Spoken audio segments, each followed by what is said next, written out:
because a lot of times they were getting arrested in the first place because they were upset the way they've been treated by the shopkeeper, upset by the way they've been treated by racist comments as they're walking along the street. But they were the ones getting arrested because it was easy, you know, arrest a blackfellow.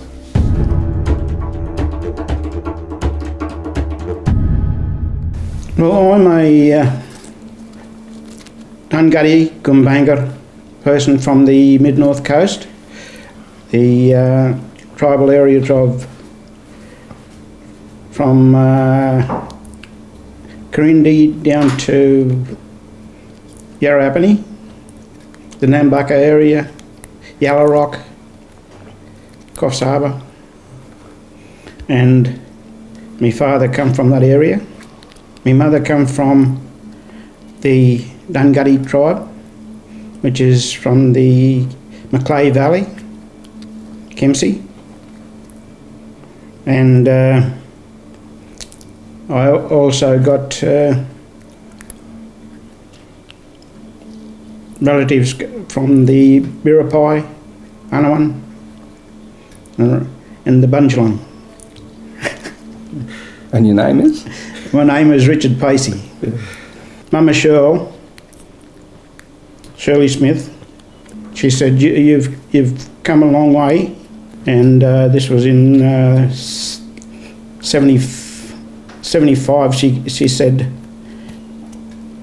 you'd better come and work for your people now. But the police was really bad at that time, and we had no representation at that time until the legal service started. Through the legal service, all the other organisations started.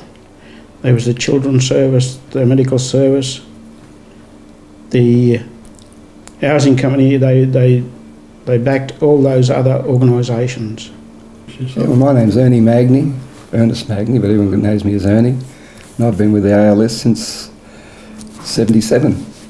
Went for an interview, and they took one look at me, and I'm looking at them, and they said, "You ever spoken to a blackfellow before?" And I said, "Really, other than buying boomerangs at La Perouse, I haven't had the opportunity."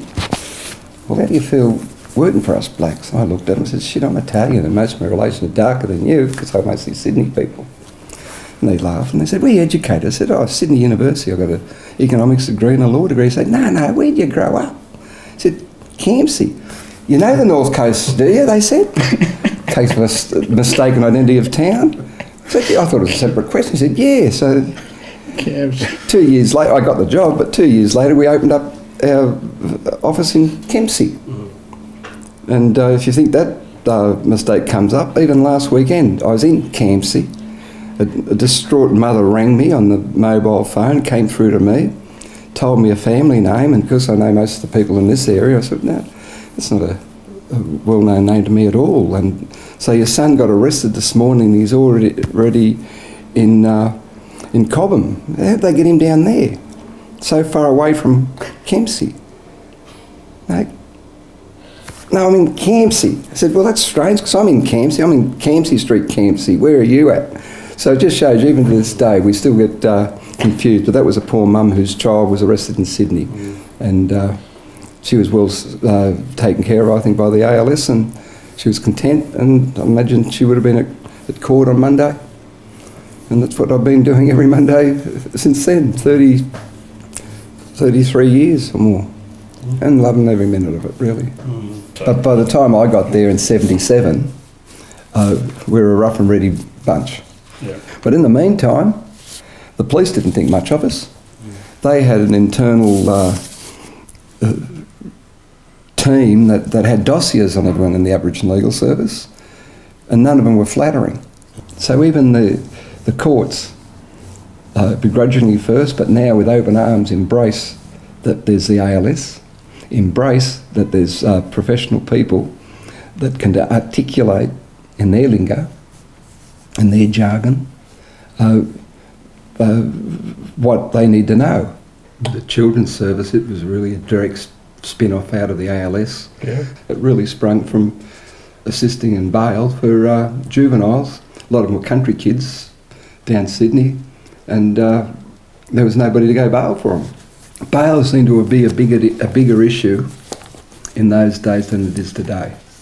The Bail Act in some ways now has made it a bit tougher, but there was no Bail Act once, not as it is today. And the cops were law unto themselves. You know, you got arrested, that was it. What are you talking about, this foreign thing called bail? And it was a really big issue. Today, fortunately, mainly because people have been represented, now a lot of people get these field cans. Don't have to be arrested at all. Hence the trifecta's out the window. You know, we've hit a maturity in a lot of areas now. But having said that, doesn't do any good for a 15-year-old getting arrested for the first time. He's still the one that feels that the whole world's in on his shoulders and there's nobody there to help him, and that there's just it's terrible. Famous quote that my daughter, who's a lawyer, heard. A 14-year-old, yeah, I did it. I'm going down. I'm going down. And so what is he going down for? Shoplifting. So what really happened to him? Conferencing. Now they're the good new days. And another big area that started on the south coast, and that's called circle sentencing. That's specific for Koories, and it's fantastic. It's really good. And me as a gov lawyer, the part I like about it, people that go there don't turn on me and say, you got me jail. Because as soon as I hear someone telling me I got them jail, I know I'm going to see them again. Because they haven't woken up to the fact they got themselves jailed. And that circle sentencing puts their relations, their neighbours, in front of them, confronting them, shaming them too. And we get a better result because they're in the centre of it and they have to take on board what they've done wrong. And they have to listen to what other people said they'd done wrong, rather than just have a gov represent them and a gov deal with them and they don't bring it on as their own. I've sat on most of the circle sentencing. Circle sentencing since they've started in Kempsey there. Yeah. And as a Aboriginal elder, most of the time I'm related to the person. The feedback I get when I see the client in the street is that, "Unc, I'm not going through that again." I'm not going through that again.